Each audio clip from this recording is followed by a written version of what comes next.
Hi, I'm David Bowman. I am the owner and lead trainer at EdAI Now, and welcome to Better Rubrics Faster with AI.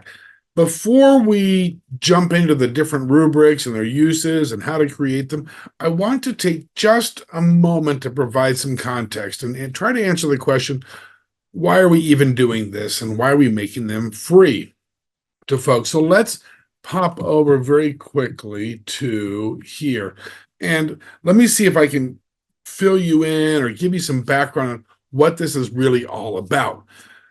At EdAI Now, we have a core belief, which is that AI is a tool for transforming education. It's to make educators better and stronger educators, to help the instructional leaders in the school take charge of the learning environment for improvements leading to student achievement, and basically to create experiences and new opportunities for students to reach their full potential, both in their academic sense and in their social emotional development. So that's really what this is about. We're going to do some neat stuff with AI, but this is what we're interested in. Ultimately, better teaching and learning so that kids have a chance to succeed. So really, it's not about the shiny new toy, although it's a pretty cool toy. Really, as you're going to see, all of this is framed in the umbrella of pedagogy, leadership, and vision for student success. Because frankly, we can use all the tools we want in the world, but good teaching is still good teaching, and good leadership is still good leadership. And that's what makes the most important change and benefits for students. So, having said that, let's take just a moment and talk about prompting and how do we get the AI to do what we want to do. We're going to do this briefly, and then we'll turn our attention to rubrics and see how to apply these principles. So there's really three core concepts. You have to know what you want. Think about what the end result is going to be first before you start providing instruction to the AI. What are we aiming for? And once we define that, provide the AI tools with very specific instructions on what you exactly want it to do and why, but ultimately explain like a teacher. When we're introducing new content to students or a new instructional activity, we're saying, here's what we're trying to do, here's the reason for it, and here's how I want you to go about it. Same thing for the AI tools. So every good prompt is three parts and some add-ons. Context. What does the AI need to know? Think about an intern coming into your school or into the classroom, and you're going to give them some tasks. What does that intern need to know in order to complete the task? That's context. Second is purpose. What are we trying to achieve with this? What's the end goal? And then, of course, the task. What do you want the AI to do? Along with that, we can add a few pieces. Persona. We can assign a role to the AI. Basically, if you could ask any type of person to do this task, who would it be? And you tell the AI, you are that person. It helps to build the context and understand how the output should look. Is there a particular format that the output needs to look? Do we have a sample? And more for writing tasks, is there a particular style? So those are our core elements of a good prompt and getting the AI to do what we want it to do. Now, let's put it to use. So let me show you a quick example here, which we will then run. You are an expert in curriculum instruction. So we've got a role persona assigned to the AI there. Fourth grade students write research reports about topics using a rubric. That's our goal. That's what we're trying to get out of this. And then the task, make the rubric for me.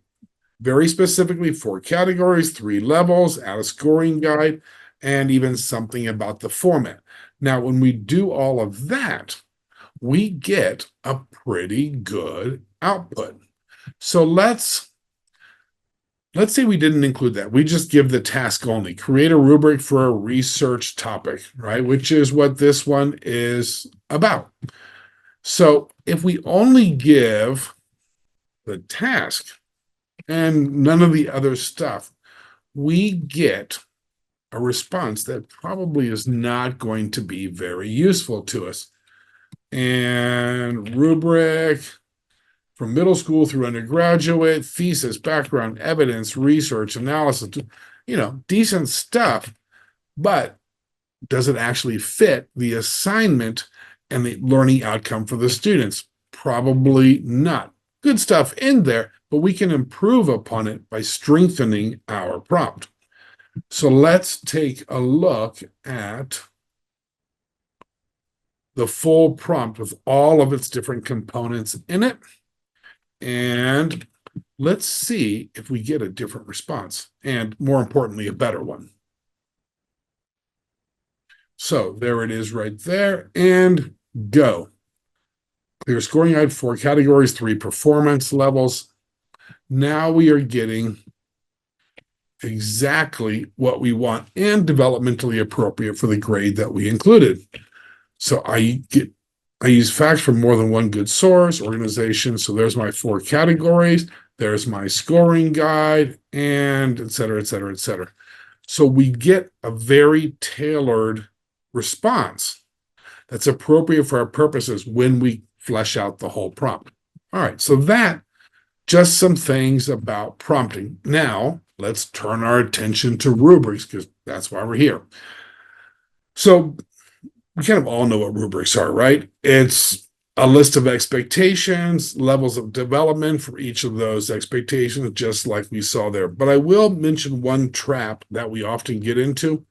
There's 2 ways to look at rubrics: additive rubrics and progressive rubrics. Additive means at each level 1, level 2, level 3, we're adding new skills. Progressive means level 1, level 2, level 3, and so forth. We have a single skill and it's becoming increasingly more masterful in its delivery. So if we are actually going to create a good rubric, and this is just best practices, we're not adding skills. We might add categories, but each level doesn't increase skills. So very rough example, I used to grade a lot of English papers, and I could say, okay, level 1, you wrote 5 sentences. Level 2, you had good control of mechanics, spelling, punctuation, grammar, and so forth. Level 3, you used transitions. Well, what if the kid used good transitions, but didn't have good mechanics? Where do we put them? So by the additive approach, it's kind of a mess, and it doesn't present or provide an accurate analysis of the student's work. So instead, we always want the progressive, a single skill which becomes increasingly more sophisticated and masterful over time, and then another category for another skill. As we look at all of our examples of rubrics, we're taking that approach right there. All right, so let's build our first prompt. So there are core things, if we're going to build a good rubric, core things I think we need to put in every prompt. The first is context and goal. So who are the students? What's the content? What's the assignment? What do we want the kids to get out of it? And I put some samples in there. Fifth, science, et cetera, et cetera, et cetera. So that's part 1.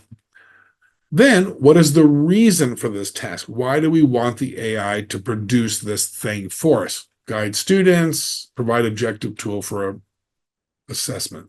Okay.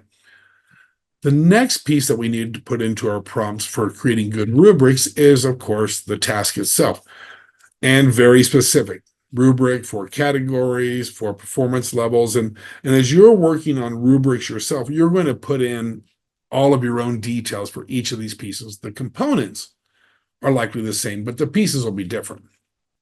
And anything else that we need. Format it as a handout, include labels for these things, and so forth. And when we've got that, we're going to get a pretty good rubric. So we've got topic, label, and describe. That's what the kids are doing. Grading, and so forth, 4 categories. And I mentioned what the categories should be: labels, description, interactions, and mechanics, because they're doing this with writing. Add 4 performance levels for each, student-friendly language. All right, so let's take a look and see how that actually works. And then I'll give you a clue on how we can make this a little easier to replicate so you don't have to write everything every time. Let's turn back over to here. Let's get a new discussion. And let's try it out with all of these pieces.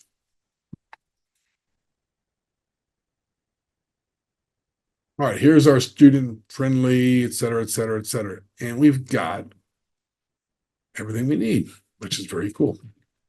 Levels 1, 2, 3, 4. I might ask it to start with level 1 and then move up to 4. Labels, description, interactions. I got my scoring guide, and we want a self-assessment version. Yeah, that'd be pretty neat, actually, but some other time. Now, following the strategy of trying to make life a little easier for everybody, just that mindset, my recommendation is make a template. So, for example, I have a template, and it looks like this right here. It's got the different components, and all I would need to do is fill in the details, copy it, and paste it in. And a template like this makes it easy to replicate the process. So highly recommended, use a template. All right. And I'm going to add something to this because thinking about the concepts of rubrics and what are best practices for creating and using rubrics, a place for students to use it and to assess themselves while they're doing the assignment is a really great idea. So we're going to add that to our prompt over here. Because, the rubric is not going to be just turn it in and I will use this rubric to grade it for you. It's really instructional more than anything else. It's a great formative assessment for the teachers. Are the kids getting it? And for the students, am I doing what's expected? That's the question. So we want them to have access to this while they're doing their assignment, which means we need a place for students to reflect and score themselves on this rubric. So all I have to do is just add that as a follow-up and there we go. I think my work should be A, and then fill in the box. We want kids to do this long before they ever turn it in to us. And there's all this stuff down there. Okay, and do you want a space for teacher comments? We might do that also. All right, so that's a quick and dirty approach to creating a good rubric. But there are actually 4 different types of rubrics. What we've been looking at is called an analytic rubric, where we are taking skills or concepts, we're analyzing them by various levels of progression. We've been doing type 2, which is the table format, but there are other ways to do it. And I'm really excited that we're going to get to dichotomous rubrics. Those are probably my overall most favorite. So what does a type 1 look like? Category, levels. Next category, levels. So it looks very much like the table format. More than anything else, it's a matter of structure. So if we want this type, which makes a pretty good handout, actually, or maybe we put it into a syllabus, or we turn it in to whoever's looking at our lesson plans or something. If we want this type, it's pretty simple. So here's the same stuff. And I will mention this.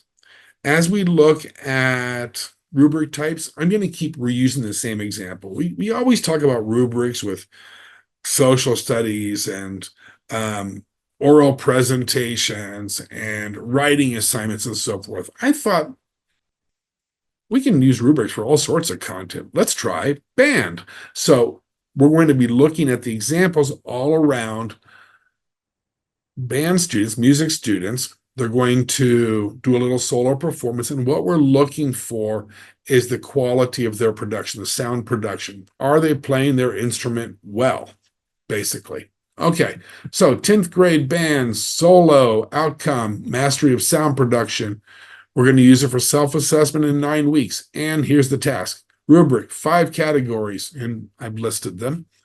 4 proficiency levels, created as an analytic rubric in a table format.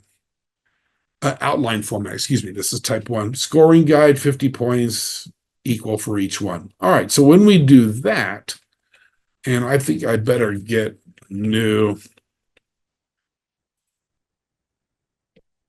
discussion. For this, we're going to get a pretty nice tailored rubric, analytic rubric in outline format to help the kids monitor themselves as they are learning to gain control of their musical instruments. And there it is, easy, easy peasy, what each level looks like, and so on. Okay. Now, one of the things we're going to see when we get to dichotomous rubrics, we use them a little differently. But of course, for each of these types of rubrics, for the analytic rubrics in particular, we're kind of going backwards. We're starting with perfect performance. Can they do this? No. Can they do this? Yes. Therefore, they are at the proficient level. So we keep taking away from the highest level until we reach the level the student is able to accomplish. All right. So let's say we want to change this now from an outline format to a table format. Well, very simply, we just have to change one thing. And if you look at instructions, create this as an analytic rubric in table format, and everything else remains the same. So it's super duper easy to change models with AI and not have to start over from scratch. All I'm going to do is I'm going to come up here to my prompt. I'm going to edit it, and I'm going to change this part right here, analytic rubric and outline, to analytic rubric in table format. I'll just take it all out of there. Hang on. Let's make it easy on ourselves. An outline format. All right, let me just grab it again. I don't know what's going on here. So there's that. And I'm simply going to say in table format. And this will give us the second type of analytic rubric, and send. And off we go. So we've taken the same content, we fleshed it out, we put it into a table format. Everything else is the same. Now, so that's the second type. The third type of rubric is what we call a holistic rubric. So the analytic rubrics are great if we want to dig in deeply on individual skills, demonstrable skills, and show a progression of them. But sometimes that's more than what we want to do. If we're thinking about the overall goal of the assignment, mastery of sound, right, being produced from our musical instruments, maybe we don't want to subdivide in all the individual groups. We want to know what is the overall quality of the work that the students produce. And so for that, we're going to look at more of a holistic rubric. Now, there is a trap here. These are prone to more subjective, inconsistent application. So if you're going to do something like this, do them all at once. If you're going to use this kind of assessment, and work through them with the students so they understand what the purpose is and what we're trying to do.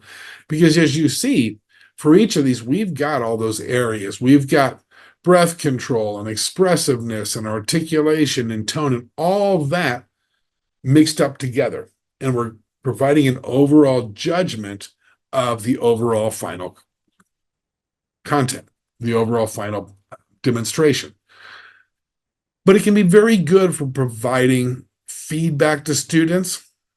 But we do have to be careful about the issue of subjectivity here and inconsistency. I wouldn't use this if I'm actually grading students, but I would use this if I'm helping to provide some feedback, some formative feedback as students are progressing. So, holistic rubric. Let's grab one, and there's that one. And I think I better start this in a new discussion thread. So it's not drawing from all the levels and all the stuff that we've already done. ChatGPT will cross-reference conversations, but it will certainly look up in a discussion and say, what did we do before? Let's build on it. Well, in this case, we don't want to. Let's start fresh. And new chat. Okay, there we go. So let's take a look at holistic rubrics now. Much of the stuff at the top is the same. The instructions are a little bit different. Holistic rubric, refer to these different areas here, and go.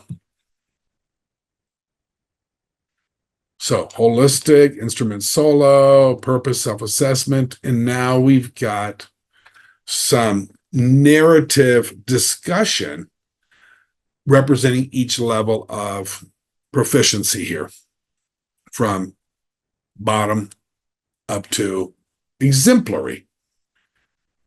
And we've got some point values and so on. But like I mentioned, I don't think I would actually do points with this one, simply because it is subjective and it's more generalized. So if a student is at the proficient level, we're looking at a variety of things. What's the area that needs to be improved?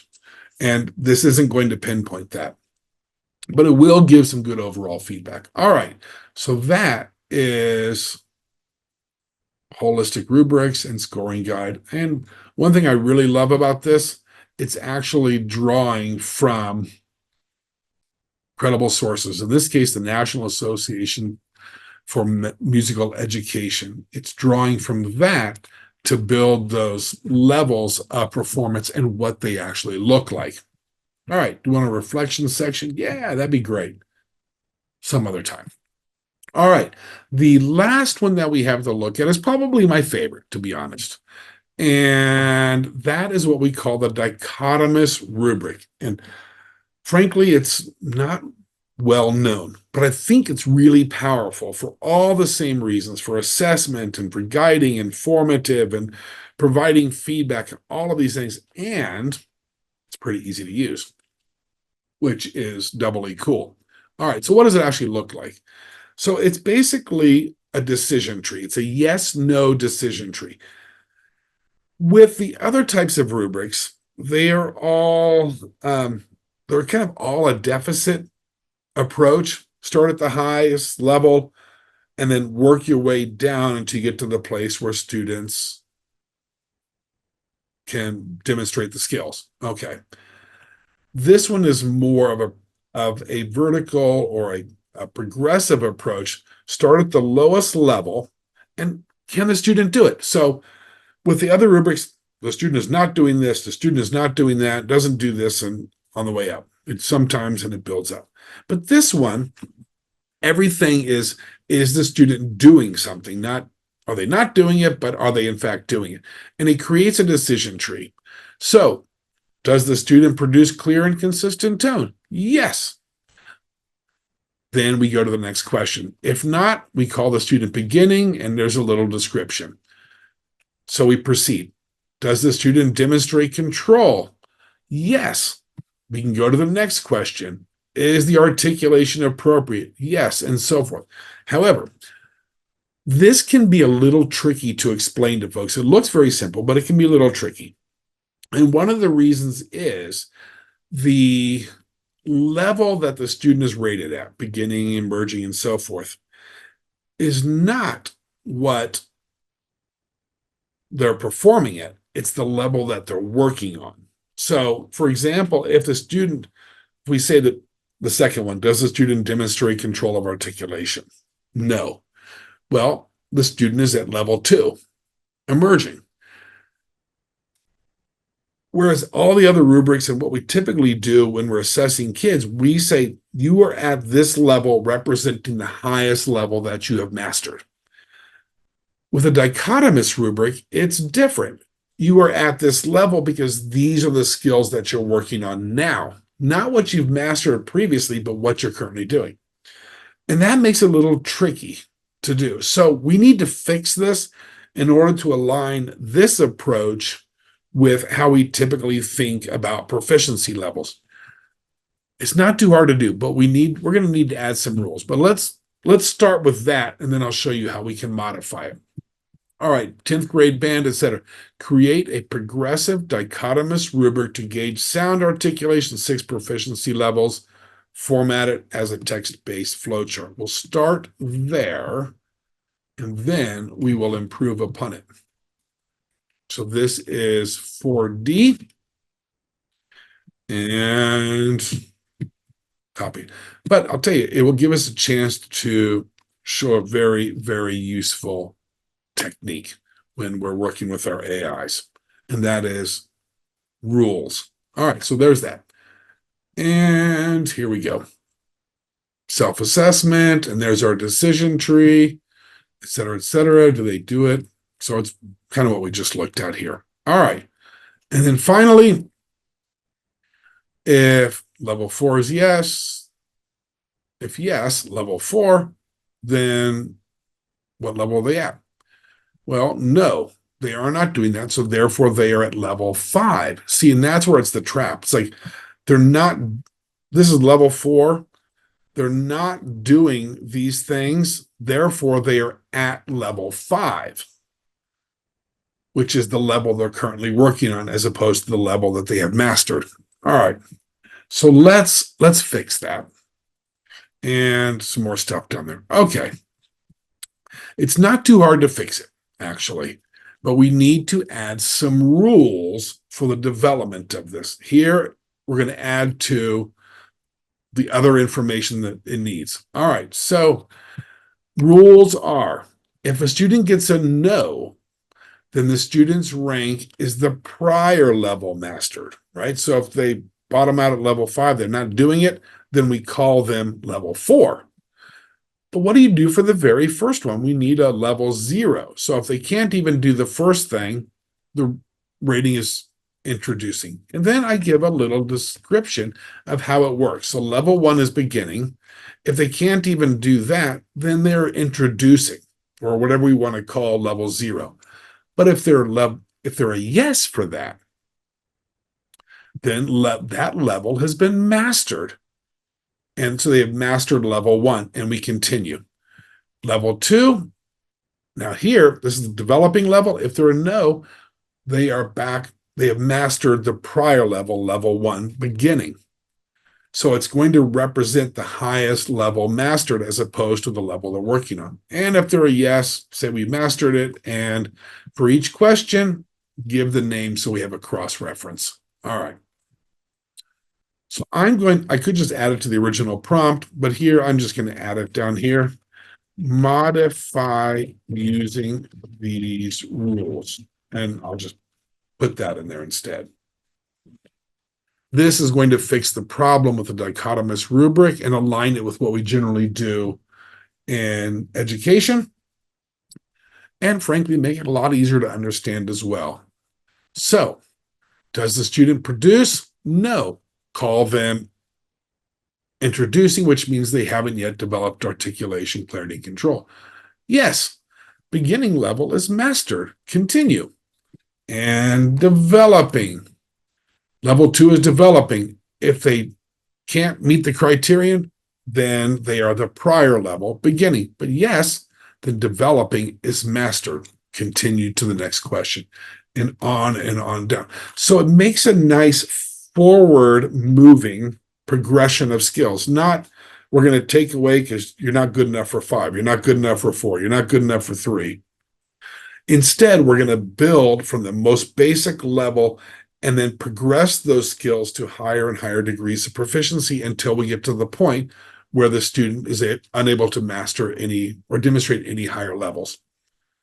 So it makes it very easy and intuitive to use. And frankly, it's just a lot more affirming for the student. It says, okay, you've got some stuff that you can actually do. Instead of pointing out all the stuff you can't do, we pointed out the stuff that you can do, which currently is putting you at this proficiency level. And exemplary, if they can't do that, then they're back in advanced. But yes, exemplary level mastered. So that is my favorite kind of rubric. All right, what else? So we fixed it there. Now, one very last thing in the moment we've got, let's not forget, we can also use rubrics for behavioral aspects, also for helping students master their own behavior, their social emotional behaviors, because that's a part of what we teach them too. So I've got a sample of a prompt up there. There's actually a whole video, a 10-minute video on our YouTube channel specifically about this. So you might want to go take a look, and then we can always turn it into an infographic as well. So there you go. Better rubrics, faster. There is a prompt download. We're going to put it in the next newsletter. So you can, if you're a subscriber, you can grab a copy of the prompts and even a link to this video here. A couple things coming up. In November, the webinar is about AI cheating. This isn't so much a how-to and look at prompts and that kind of stuff. It's more about what do we have to do in the schools to define cheating, to make sure that students aren't using the AIs to cheat, but instead are using it as a part of the learning process. Then in December, we're going to look at principal and school leadership responsibilities, specifically how do we customize those observation forms for individual teachers and their needs. So there you go. Better rubrics faster with AI. Again, I'm David Bowman. You can email us there if you're looking for some support for your staff or your teachers on how to use AI effectively within learning as a part of an effective pedagogy. Feel free to hit us up, send us an email. We'd love to talk about how we can work together on that. And that is the end of our webinar. So I just wanted to say a very quick thank you for watching this. I hope you found it useful, and best wishes and take care to all of you.